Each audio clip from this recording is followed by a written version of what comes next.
This is the AB4WS radio show. Every week, bringing you the exciting amateur radio news and information happening in the greater Cincinnati, Ohio, Kentucky, and Indiana areas.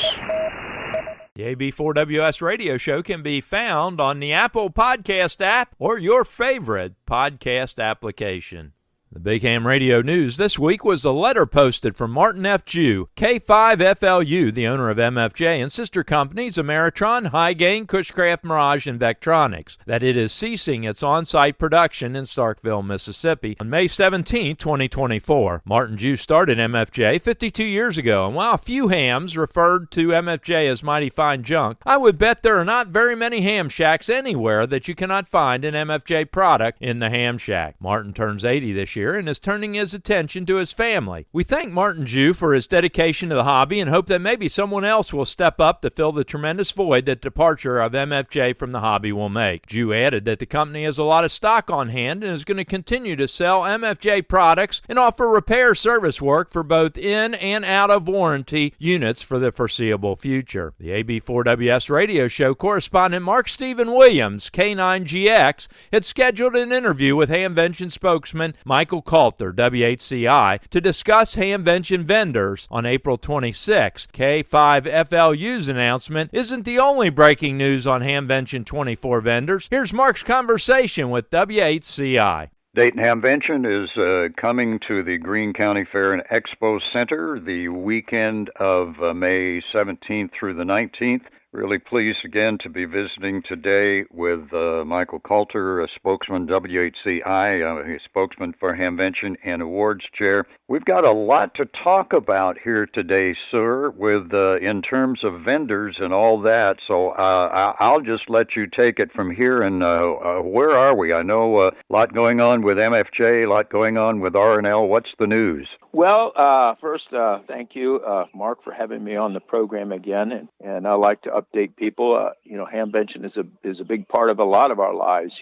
Like you and I have always said, amateur radio is not just a hobby; it's a way of life for many, many of us. And we hear this news about MFJ, and MFJ and Martin Jew has been around for an awful long time down in Starkville, Mississippi. But we have known for a while that Martin's been trying to sell his business, and we knew that. I mean, not that we're going to buy it, but we're aware of some of the things that our vendors do. And he was unsuccessful doing that. And Martin has finally decided, he's 80 years old, and he's decided, I'm going to quit doing this. And if I can't sell it, I guess I'm going to shut it down. And I know he's not doing this easily.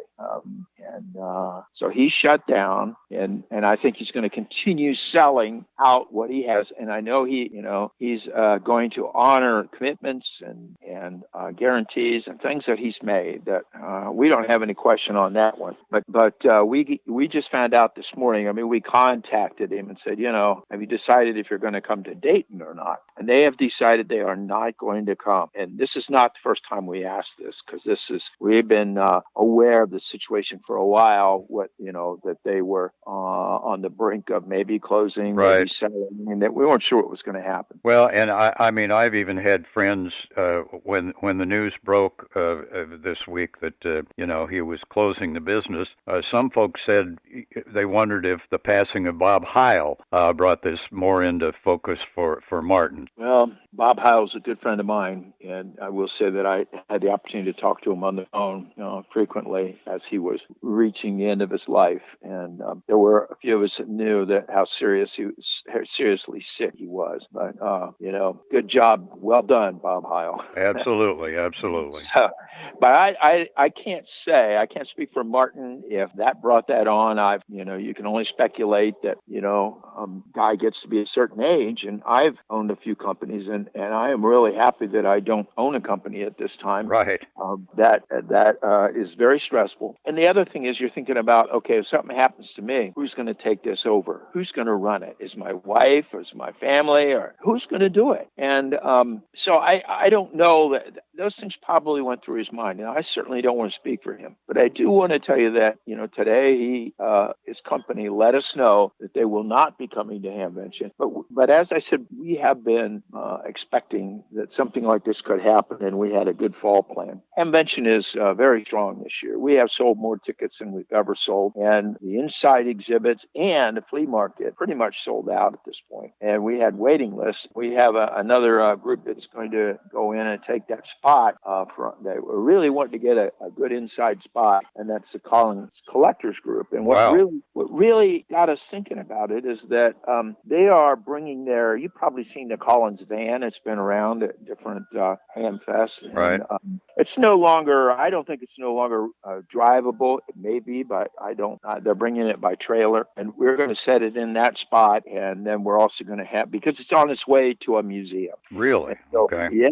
So people are going to take a look at it, and then we'll have the Collins spot set up in there this year. So it won't be a hole there. The hole is everybody will miss MFJ. And I know that, a lot of the big radio vendors will still have be selling some of the stuff, whatever they have in their stock. But that's what's going to happen. And I think we owe it to everybody to let them know what's happening with that, and that Hamvention has been, had our ear to the ground and have been talking to them. And we had a feeling this could possibly happen, and we didn't, and we had this contingency plan. So that is pretty much the story of MFJ. And, I will say, they've provided a lot of different, I know there's a lot of, people one way or the other. Some people like MFJ, some people don't, but, they've worked hard and brought a lot of very, very interesting products at a lower cost than you could have gotten anywhere else. So they're definitely going to be missed, and they'll be missed by myself, and I'm sure most of the amateur radio community.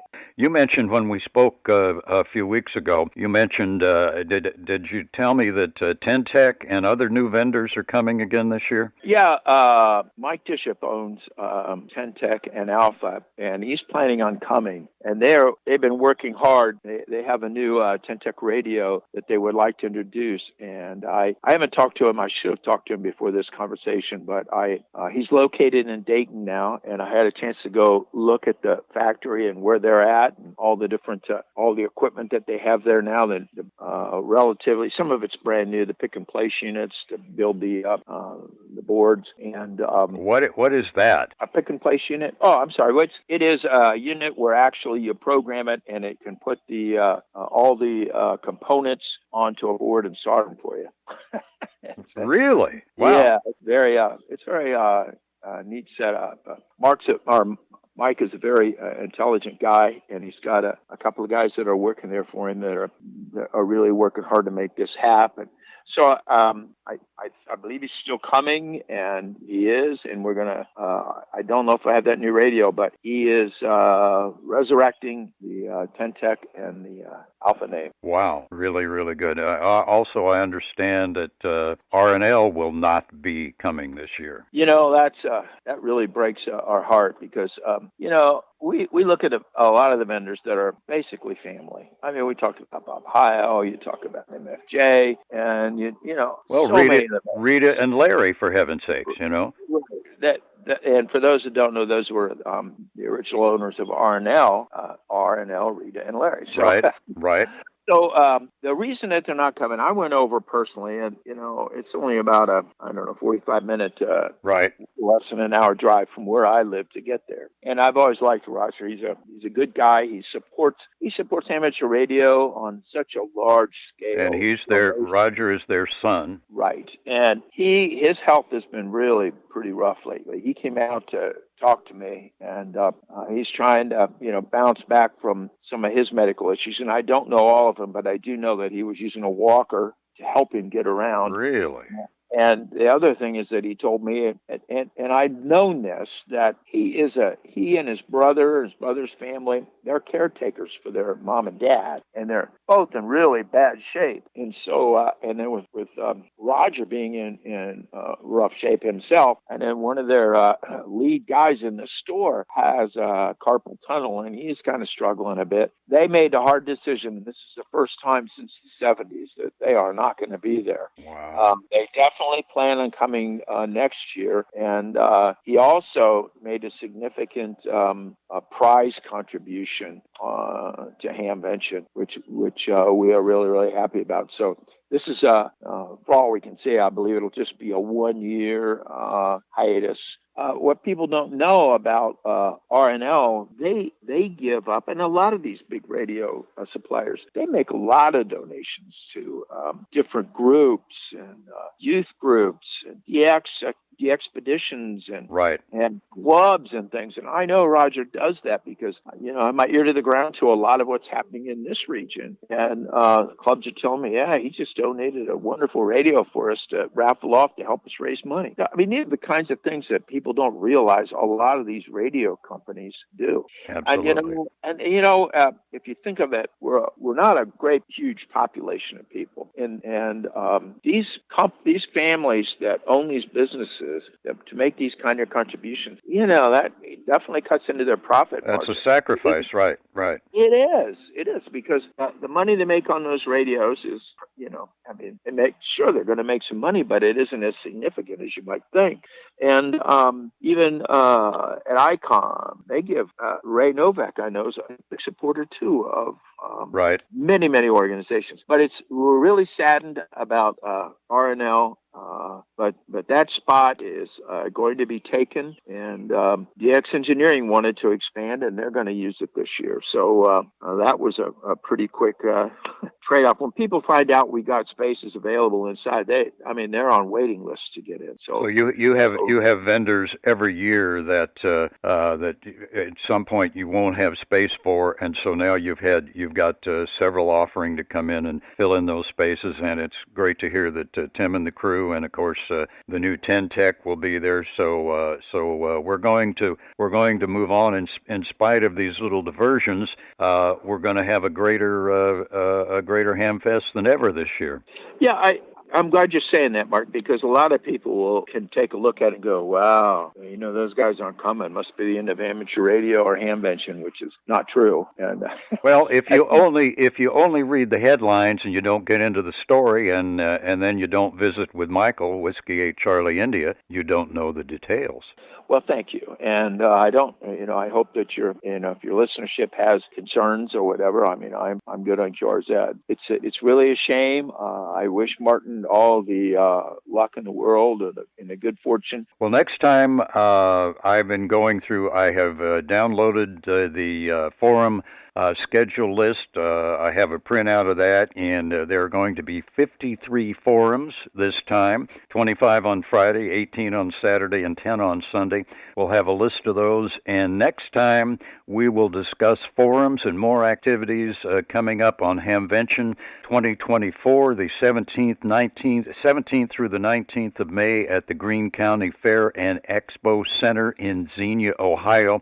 Michael, thank you very much for your time today. 7-3, Mark. Michael and I recorded this interview on Friday, April 26th, the day that the Hamvention staff learned of Martin Jew's plans to cease manufacturing at MFJ and cancel their vendor space at Hamvention 24. For the latest on Hamvention, visit hamvention.org for ticket information, awards, vendor information, and more. Also, there's the Hamvention Activities app where you can coordinate your Hamvention activities with friends. And to get alerts on Hamvention 2024, text Hamvention to 888-777. And Hamvention 24 will also host the ARRL National Convention. Hamvention Chair Jim Storns, Alpha Bravo 8 Yankee Kilo, posted an invitation to join an opening program on Friday morning, the 17th, May 17th at 10 a.m. with local officials and dignitaries. That will be set up near the flagpoles near the food vendor. And again, thanks to Michael, Whiskey 8 Charlie India. We'll talk forums and more next week. For the AB4WS radio show, I'm Mark Stephen Williams, Kilowatt 9 Germany X-Ray. McCracken County Areas team conducted their emergency drill exercise last week, and it was a tremendous success, even with some difficult HF band conditions. Congratulations to the group. The Harlan County High School Amateur Radio Club had junior Eric Payne pass his amateur radio technician class license during the Harlan County High School Radio Club meeting. He was awarded a new radio, and all his fees were paid by the club. Eric has been passionate about radios and committed to passing his test since he joined the club. He was the first student to pass the test and get his license and set the path for many students in the future to get licensed. Great job, Eric. The OHKYIN Amateur Radio Society reported that the recent classes resulted in 17 people getting their amateur radio license or upgrading to the next class of license. Congratulations to the students and thanks to the awesome job done by the instructors and the VEs. Congratulations to the Lake Cumberland Amateur Radio Association for the implementation of the newly designed website. Check it out at lcara.net. On May 5th at 6 p.m. Eastern Time, the Northern Kentucky Amateur Radio Club will hold their monthly Simplex Net on 146.580. So tune those 2-meter FM radios to 146.580 and listen and try to check in. The system uses relay to check in stations who may not be able to hear net control. So if you're able to hear another station, give them a call and check in. On May 7th, the OHKYIN Amateur Radio Society will hold their meeting at 7:30 p.m. at the Laughlin Church of the Nazarene, 335 West Wyoming Avenue in Laughlin, Ohio. Stephen Gallagher, KEATEY, will be providing the group with information on portable solar power. The meeting will be both in person and over Zoom. For information on how to log in via Zoom, go to OHKYIN.org. On May 11th, the Brunch Bunch will be meeting at 1 p.m. at the Steak and Shake at 4949 Ridge Avenue in Oakley. Come on out and get in on all the Brunch Bunch fun. Because of Hamvention, the MONIX groups will join together for a joint meeting on May 11th. Stay tuned for the location announcement. The U.S. Department of Defense will host this year's Armed Forces Day Crossband test on May 11, 2024. For more than 50 years, military and amateur stations have taken part in this event, which is an interoperability exercise between hobbyists and government radio stations. The event is open to all licensed amateur radio operators and will not impact any public or private communications. The Armed Forces Day Crossband test is a unique opportunity to test two-way communication between military communicators and radio stations in the amateur radio service. These tests provide opportunities and challenges for radio operators to demonstrate individual technical skills in a tightly controlled exercise scenario. Military stations will transmit on selected military frequencies and announce the specific amateur radio service frequencies they're monitoring. All scheduled times will be in Zulu, and all scheduled frequencies will be in upper sideband unless otherwise noted. Information on frequencies, times, and other technical information can be found at DODMARS.org on the Armed Forces Day page. The National Voice of America Museum of Broadcasting, in conjunction with the Westchester Amateur Radio Association, announced expanded hours for the museum during the 2024 Hamvention. They'll be open on Thursday, May 16th from 1 to 9 p.m., Friday, May 17th from 1 to 9 p.m., Saturday, May 18th from noon to 9 p.m., and Sunday, May 19th from noon to 5. Admission is $10 at the door. Their amateur radio station, WC8VOA, will be on the air to operate. The museum is a short drive from Hamvention down either Interstate I-75 or US 42 from Xenia, Ohio. New exhibits include a dedicated room for amateur radio and shortwave equipment, newly renovated ham shack with state-of-the-art equipment from Yaesu, ICOM, and Elcraft. Amateur radio service operators will be available to enhance your visit to the museum. For more information, go to voamuseum.org or wc8voa.org. They also have a Facebook page at National Voice of America Museum of Broadcasting. Regular hours are Saturdays and Sundays, 1 p.m. to 4 p.m., and they're located at 8070 Tylersville Road in Westchester, Ohio. An AUXCOMM class will be presented on May 20th, 21st, and 22nd, the 3 days immediately following Hamvention. Prerequisites are FEMA IS-100, IS-200, IS-700, and IS-800. To register for the class, send an email to jollingshead.us.navy@us.navy.mil with the subject line AUXCOMM registration, and attach the PDF copies of your FEMA IS-100, IS-200, IS-700, and IS-800 certificates. In the body of the email, include the name of the public safety agency that you're most likely to support with auxiliary communications, your call sign, and cell phone number. The class will be held in the city of Beaver Creek, 6 miles west of Hamvention site. If you have questions, contact Bob Baker, N8ADO, the Greene County Area's Emergency Coordinator, at n8ado@woh.rr.com. On May 20th at 7 p.m., the Northern Kentucky Amateur Radio Club will hold their meeting at the Bethesda Community Church, 989 East Mount Zion Road in Independence, Kentucky. The presentation will be on the Introduction to Digital Voice Modes by AB4WS, yours truly. So if you've been wondering what all the ruckus is about digital voice modes, come on out to the meeting. On Tuesday, May 21st, the Dixie Heights High School Amateur Radio Club, K5FLU will have a get-together for a Parks on the Air event at the Big Bone Lick State Historic Site, Park US-3779. Tom, NV4H, and myself, AB4WS, will be setting up in the morning as usual, and the kids will be on the air from about 10 a.m. to around 2 p.m. Listen out for K5FLU. I'll also have the FT8 station set up running AB4WS for a demonstration as well. On May 25th, the Bluegrass Amateur Radio Society will be having a fox hunt where people armed with HTs and directional antennas will hunt down a fox with a 2-meter transmitter somewhere in the Lexington-Fayette County area. They'll meet at the Bar Shack at 9 a.m. and come back to the shack after the fox is found for pizza and fellowship. A great event to volunteer for is Paddlefest, where amateur radio operators provide communications for safety and logistics for the big Paddlefest event on the Ohio River. This year, Paddlefest will be held on August 3rd, 2024. There are positions both on the river and on the shore. If you would like to volunteer for this fun event, email Rick, KD4PYR, at KD4PYR@ARRL.net. Repeater news. The Cynthiana Ky repeater on 147.165 with a PL tone of 67 Hz had maintenance and is back in optimum operating condition. The license issues for the KY4BG and the Kentucky Colonels Amateur Radio Club have been resolved, and the repeater on 147.330 with a PL tone of 107.2 is back on the air, and the club nets are back on there as well. Hamfests. May 5th is the Lucas County Aries Trunk Sale and Swap Meet at the Toledo Speedway, 5639 Benore Road in Toledo, Ohio.